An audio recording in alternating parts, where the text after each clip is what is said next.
I was standing at my workbench, my fingers gripping a piece of white oak I'd been surfacing for the better part of 3 hours. This was meant to be the centerpiece of a small box, a series of dovetail joints that had to be perfect. I did everything by the book. I took my trusted carpenter's pencil, sharpened it to a point so wicked I could have shaved with it, and I carefully transferred the lines from the tail to the pinboard. But when I went to bring those pieces together, they didn't just seat, they rattled. The gap was barely the width of a human hair, but in the silence of a dedicated workshop, that tiny bit of play sounds like a rock slide. The joint was loose. I looked down at my hands that have been doing this for over 20 years, and for a second, I didn't understand where I'd gone wrong. Then, I stopped looking at the wood and started looking at the line itself. Every carpenter's pencil in every workshop today is a lie. I'm not saying that for the sake of a headline. It is a cold, physical fact that we've been conditioned to ignore. A standard carpenter's pencil leaves a graphite trail on wood that is, at its absolute best, 0.5 millimeter wide. We call that a line, but if you look at it under a loupe, it's a smudge. It's a blurry, gray cloud of stone. In the world of fine joinery, 0.5 millimeters is an eternity. It is exactly the tolerance that separates a joint that locks together for a century from one that jiggles in its socket the moment the humidity changes. Every time you mark a baseline or the shoulder of a tenon with a pencil, you are building a fundamental error into your work equal to the width of the graphite itself. Think about the physics of that for a moment. When you step up to the saw, which side of that 0.5 millimeter line do you cut? Do you take the left side, the right side, or try to split the atom down the center? You're guessing, and the wood feels that hesitation. Graphite doesn't cut the fibers. It just sits on top of them like a layer of dust. The tiny flakes of gray stone snag on the wood's fuzz, blurring the edge and turning your reference point into a vague suggestion. For a woodworker aiming for a piston fit, the kind of fit where the air pressure itself resists the assembly, a pencil line isn't a guide. It's an obstacle. I spent years trying to compensate for this inaccuracy with a steadier hand and a sharper eye. I thought I just needed more practice. I didn't realize I was fighting an instrument that simply wasn't designed for the task. There is a tool that solves this problem entirely. It doesn't leave a line 0.5 millimeter wide. It leaves a line with 0 width. It's a tool that existed 1,000 years before the pencil, and it was the backbone of every serious woodworking tradition on this planet. We didn't stop using it because something better came along. We stopped using it because it's hard to brand. You can't mass-produce them as cheap giveaways with a sawmill's logo on the side. I'm talking about the marking knife. It is the most precise layout tool ever devised by human hands. What I want to do now is take you through what I discovered when I finally decided to throw the pencil in the scrap bin and return to the roots of the craft. This isn't just about a sharper line. It's an investigation into why this tool was essentially erased from the modern workshop and how bringing it back changed my relationship with wood forever. I've seen beginners, people who have never cut a joint in their lives, pick up a knife instead of a pencil, and in a single evening, elevate their work to a level that takes others years to achieve. There's no magic involved here. It's just honest physics that we, as a culture of makers, somehow decided to forget. To understand how deep this knowledge was once woven into the DNA of our craft, we have to look back at the evidence that survived the centuries. We have to go to places where good enough wasn't an option because a failed joint meant a failed structure or a failed life. We're going to look at the ghosts of the old masters, from the Viking burial mounds of Sweden to the hidden joints of Japanese pagodas, to see how they achieved a level of precision that makes our modern power tools look clumsy. I want to show you why a physical cut in the wood is superior to a chemical mark on top of it. Because once you see the difference, once you feel the chisel drop into a knife line with that unmistakable click, there is no going back to the pencil. The era of the smudge ends here. To understand how deeply this knowledge was once woven into the DNA of our craft, we have to travel to a bog on the island of Gotland, Sweden. The year is roughly 950 AD.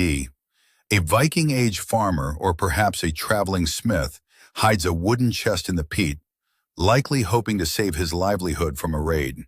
That chest stayed buried in the muck for nearly 1,000 years, until 1936, when a local farmer's plow snagged on its iron chains. This find is known to history as the Mastermere chest. Inside was the most complete set of early medieval tools ever discovered: hammers, files, tongs, and a small anvil. But what caught my eye when I studied the catalog of that find were the marking knives. These weren't multi-purpose utility blades.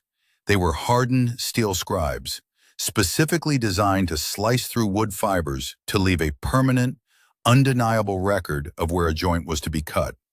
This wasn't some local Swedish quirk. It was a universal rule for any serious maker on the planet, regardless of the language they spoke or the gods they prayed to. In Japan, the temple builders known as Miyodaiku developed the kibiki, a marking gauge that uses a razor-sharp blade rather than a pin. They understood that to build something like the 5-story pagoda at Horyuji in Nara, which was completed around 670 AD and still stands today, you cannot rely on the surface of the wood. You have to penetrate it. The joints in those pagodas are so complex they look like three-dimensional puzzles, and they were all laid out with blades that severed the fibers. It was the same story in Rome. The carpenters who framed the massive roof of the Pantheon under Emperor Hadrian in 128 AD used steel styluses to bite into the grain. When you look at the great oak roof of Westminster Hall in London, built in 1394, you're looking at a span of nearly 21 millions without a single internal support. Every one of those massive hammer beam joints was marked with knife lines cut directly into the heart of the English oak. I remember the first time I saw work of this caliber in person. I was at the Winterthur Museum in Delaware, standing in the reconstructed workshop of the Dominy family. They were a dynasty of woodworkers who practiced their craft from 1760 to 1840. I got as close as the docents would let me, practically pressing my face against the surface of one of their clock cases. There wasn't a single gap. There wasn't a trace of sawdust mixed with glue used to hide a mistake. The wood met wood so perfectly, it looked like it had grown together in that shape. When I looked at their tool rack, I saw the same thing I'd seen in the Mastermere find: specialized marking knives with long, thin handles for reach, and single bevel blades for absolute registration against a square. These people weren't magicians or artists in the modern, romantic sense. They were pragmatists. Their philosophy wasn't about expressing themselves. It was about rigid engineering. They knew that wood is a living material. It's a bundle of microscopic straws that expands and contracts with the seasons. If your joint has a gap of even 0.5 millimeters, the exact gap a pencil line gives you, the humidity will eventually turn that gap into a crack, and that crack will eventually lead to the failure of the glue and the collapse of the piece. The central principle I only realized after decades at the bench is this: a knife doesn't just show you where to cut, it creates a physical barrier. Think of wood grain as a bundle of taut cables. When you run a knife along a square, you aren't just leaving a mark. You are severing the top layer of those cables. You are creating a living wall. Later, when you bring your chisel to that line, you don't have to guess where the edge goes. The cutting edge of the chisel literally clicks into the groove and hits a vertical wall of severed fibers. It cannot wander left or right. It is locked into a physical registration point. Today, we have traded that precision for a toxic mix of speed and chemistry. We take a pencil, make a rough mark, saw somewhere near it, and then dump a bucket of wood filler into the gaps. But wood filler has no structural integrity. It's just a way to mask our laziness.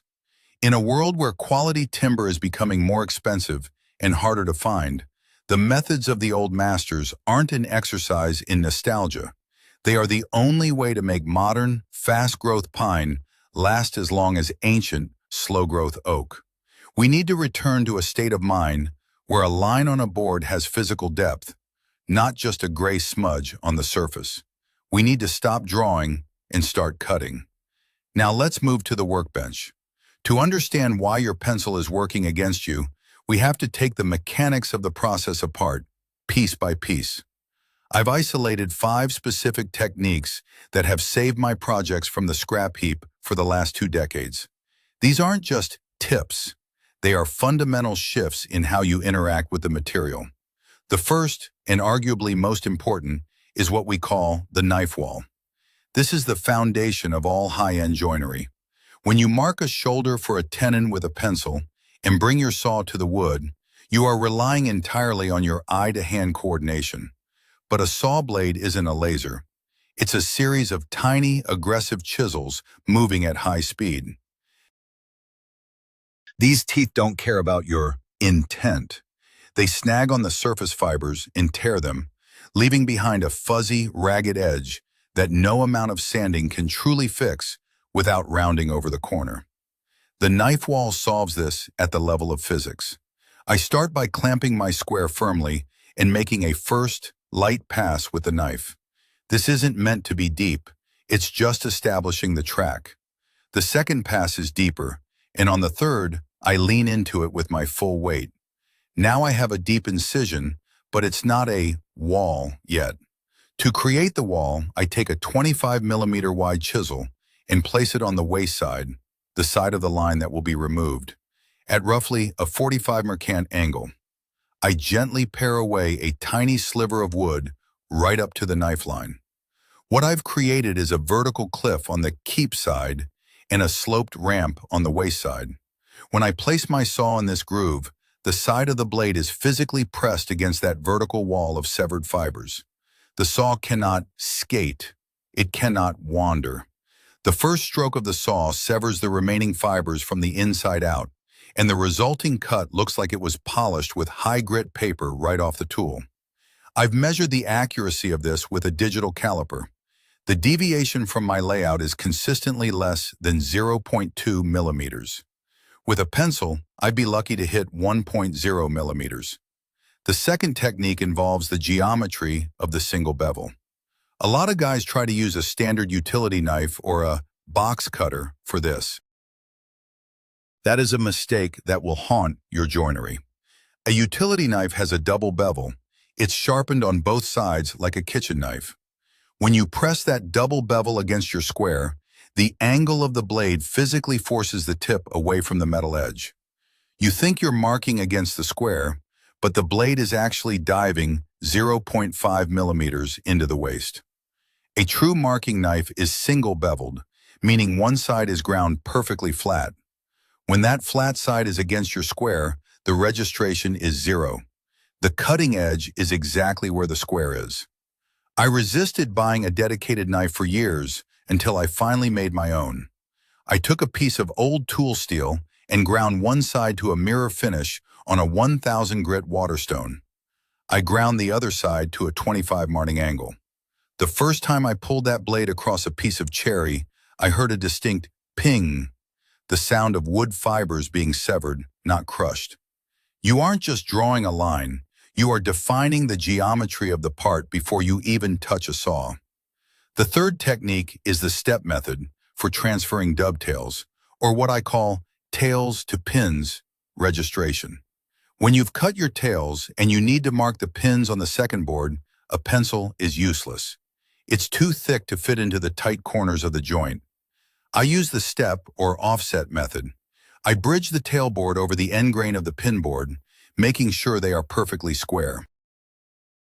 I take my marking knife and slide the flat side against the cheek of the tail I've already cut. One firm pull, and I have a perfect physical imprint on the end grain of the second board. But here is the secret I learned from an old cabinet maker. After I make that cut, I don't move the board yet. I keep the knife in the slit and slide my chisel up to the blade until I hear and feel a tiny click. That click is the sound of the chisel's edge falling into the knife line. There is no guesswork. There is no eyeballing. When you saw to that line, the joint closes with a gentle friction fit. That thump sound that tells you the air has been squeezed out of the joint. If I had used a pencil, I'd be spending the next hour fitting the joint with a file, likely making it worse with every stroke. The fourth technique is the V-groove for cross-cutting. This is an evolution of the knife wall for when you need to cut a board perfectly to length. I scribe the line all the way around the board with a knife. Then on the waist side, I use a chisel to widen that line into a small V-shaped trench. Why bother? Because saw teeth have set, they are bent slightly outward. If you put a saw on a pencil line, those teeth will jump and skip across the grain until they finally bite, leaving a jagged mess. But with a V-groove, those teeth fall into a pre-cut track. It's like a train on a rail. You can almost close your eyes and saw. The blade will follow the groove because it's the path of least resistance. I ran a test on 2 pieces of Virginia walnut. The pencil-marked piece had tear out on the backside reaching 2 millimeters deep. The V-groove piece was as clean as a razor's edge on both sides. This eliminates the need for shooting the end grain later, which often throws off your final dimensions anyway. Finally, I want to talk about the tool itself, the DIY marking knife. You don't need to spend $100 on a boutique tool from a catalog. In fact, my favorite knife is made from a broken 8mm HSS high-speed steel drill bit. The process of making it is a lesson in the nature of steel itself. I start by annealing or softening the end of the bit with a torch until it glows cherry red. Then I let it cool slowly in a bucket of sand. This makes the steel workable. I flatten it on my anvil, or just a heavy piece of scrap iron, shaping it into what old-timers call a goat's hoof profile. Once the shape is right, I heat it back up to that cherry red state and quench it in a jar of motor oil. This freezes the carbon structure, making it incredibly hard. I grind one side perfectly flat, and I mean perfectly. Then I sharpen the other side to a 25 to 30 Mergrand bevel. Why HSS? Because it holds an edge 5 times longer than the cheap carbon steel found in $10 knives. I've used this shop-made knife for 12 years, and I've only had to touch it up on the stones 3 or 4 times. It's heavy, it's balanced, and because I made it, it fits my hand in a way no factory tool ever could. The difference between these methods and the modern approach is control. A pencil gives you the illusion of speed, but it forces you to spend your time correcting errors that shouldn't have been there in the first place. When I switched to the knife, my fitting time was cut in half. The nervousness vanished. You just know that if the chisel is in the knife line, the joint is going to be perfect. That is the essence of the craft, when the tool stops being a barrier and starts being a bridge between your mind and the wood. Looking back at the mountains of sawdust and the hundreds of finished projects that have left my shop, I've come to realize that craft isn't just about calluses and the sharpness of your steel. It is, above all else, a matter of mental hygiene.